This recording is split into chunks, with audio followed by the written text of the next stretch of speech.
So Andy just did all of you a gigantic favor because I was going to give you a 15-minute product demonstration. So, this was a very last-minute thing. I asked Andy to join us yesterday, and he agreed and flew in yesterday evening to talk about this. Because it's just looking at what Allocator One wants to do from a different angle. Andy wants to change the law to make it simpler to invest in Europe and to found companies in Europe. What Allocator One is doing, we make it simpler to build funds that invest in Europe. But we're coming at it from a different angle. We're building tech that abstracts everything away from you. You don't even have to know what the underlying legal situation is exactly, right? So, and this is why I think it's an interesting conversation to have. I'm not going to do the product demo. I'm just going to let it play behind here, right? Because I want to have a conversation with Andy. Maybe I will sometimes refer to it while it's going. If you look at what's going on over there right now, this is somebody starting a fund on Allocator One. This is going live in the next couple of weeks. For some people, it's already live. The people who are beta users, you basically click a button, you say in which jurisdiction you want to launch the fund. It's going to launch in 3 jurisdictions, Germany, Austria, where we're at home, and the UK, where we also have an office. But our goal is to be in the 15 largest venture jurisdictions in the world in the next 18 months.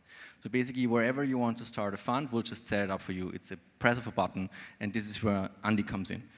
Because Andy, you worked at AngelList, you were the founding CTO of Product Hunt, you were at CoinList, you were at one point, I think, the best performing or one of the best performing GPs on AngelList, on the entire platform, out of thousands of funds. Why does it suck so much to start a venture fund in Europe? Yeah, so for quick context, I was an engineer, was VP, like an engineering lead at AngelList, and if you are at AngelList long enough, you start a VC fund. It's almost like an occupational hazard, it just happens. So I've been doing like micro-fund investing on the side next to full-time jobs for the last 4 or 5 years. And recently I moved back to Europe and I'm like, hey, technically what I do now with having an American fund, that's almost like illegal, my setup. So at least for the next fund, I should do a proper setup in Europe. And the problem I have is in the States, I click a button and I have a fund. Or if I'm lazy, I send an email and I have a fund. And in Europe, I basically start by deciding in which country I do tax evasion and which big law firm I essentially pay protection money to. And this is just a start, and then it gets more and more complex if you have like international LPs, as I do. If you have smaller LPs, like I do, like it's basically a community-run fund. It's a complete nightmare front to back, and I have been ranting with Michael for ages about this. Yeah, this is a good point. We've been talking about this for 15 years. Yeah. We've also been talking about this to Philipp Möhring, who was also at AngelList and now runs Tiny VC. And it's just a very intractable problem that it's not that easy to solve, actually. But I think it's very important to solve. Andy, again, one of the best performing GPs on AngelList ever, he was considering not doing a Fund 3 because it was too much work for him. Again, like, granted, Andy is a pretty weird dude, so not everybody would have the same experience. But to me, this speaks about how much more convoluted the ecosystem is here when it comes to capital allocation and how much more complicated. I also strongly believe that the future of early stage investing is essentially decentralized. Like smaller funds, many of them doing it on the side maybe even.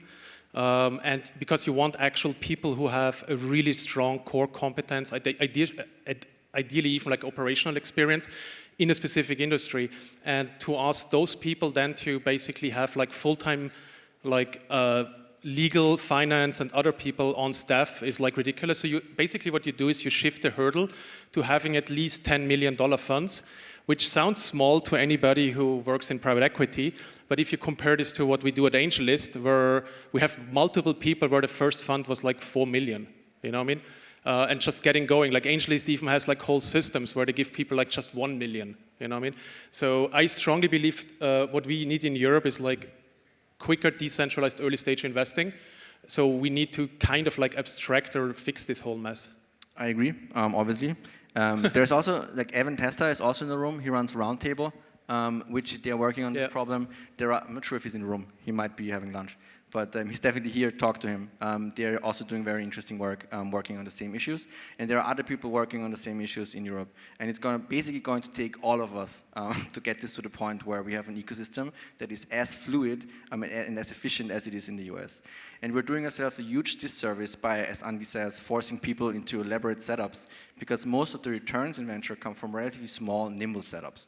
So every fund that I've ever invested in that has a double-digit net return, and in X, 10X and more, and I've done a few, not many unfortunately, but a few, they were all less than 20 million in size. Actually, most of them were less than 7.5 million in size, and they were all in the US except for one, right? Also, what a lot of people don't realize is, in state, one of the big matters is basically the CEO of X who invested into a company. All of them have small micro funds. This isn't like only people who have like VC as a title. The big opportunity here is like also like, for example, like the CEO of a big tech company who invests on the side. And you can't do this with like a normal VC setup. So I'm kind of happy that you, Roundtable, and like a few others like actually working on this. And of course, the same coin has another side, and that's LPs. It's also a pain in the ass to invest in venture funds in Europe as an LP. KYC is a lot of work. Keeping up to date with reporting is a lot of work. Everybody has their own format. Going to dozens of AGMs is a lot of work. Making sure you get all the paperwork to funds in time, the wires and so on, is a lot of work. There are some people in this room who have invested in 50 funds and more, and they can tell you stories about the amount of hassle that causes. What you see running here in the background is how investing in a venture fund, what that looks like on Allocator One. So basically, Altitude will send you a link, you click on the button, you say how much you want to invest, you say if you want to invest upfront or with capital calls, you choose the entity, you go through KYC, KYB, which is very much automated on our platform, and it's one for every fund, right? So you do this once, you can invest in every fund that is on our platform in perpetuity, basically. We will keep updated on your KYC situation in the background. The GP doesn't have to know about this. They don't even have to understand how it works, because why should they? They shouldn't, if you ask me. It doesn't make any sense. This is where we're going. And this, of course, makes things much easier, both for GPs and for LPs. In the long run,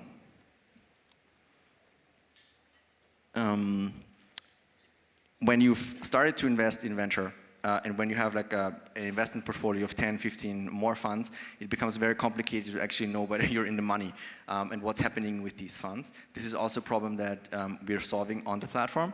You can see some of that here. Crucially, if you're an investor in Allocator One and you invest in one of our anchor funds, we give you a lot of visibility on what goes on in the underlyings. This is what you can see in the background here right now, right?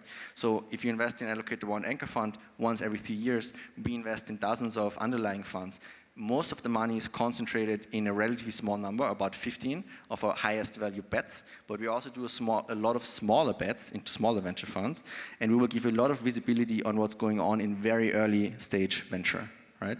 So this is the idea that we have for the product and why we're building it the way we're building it. In the long run, where we want to go is basically we want to make every private market investment that you might ever conceivably want to do bankable and automated. So what you see here is somebody selecting a company that they want to invest in, then dropping a bunch of documents that describe this investment. This might be an LPA, this might be a shareholders agreement, this might be whatever it is, dropping it here into this text field, uploading it. We do a basis analysis of what this is. It's a early stage venture investment in Pakistan, and our deal execution team will then turn around and just give you an SPV that you can invest in with the click of one button within 24 hours. So this is where Allocator One as a platform is going, right? So we think everything that you can do in venture, you should basically have an ISIN for this. You should be able to tell your investment banker, I'm going to do 50K in on this fund. This takes a very high level of sophistication. It's not doable for somebody running a $10 million venture fund, but we can build it for them, and then they can then go out and raise money in the way they deserve to raise money. So this is launching soon. All of you are already on the platform. Sorry, we Trojan horsed you. If you signed up for the event, you already have an account. We will not spam you, but we will let you know when it launches. And Andy, thank you very much for coming on and making this way more interesting to me also than just giving people a demo for 15 minutes. Thanks, everybody. Cool.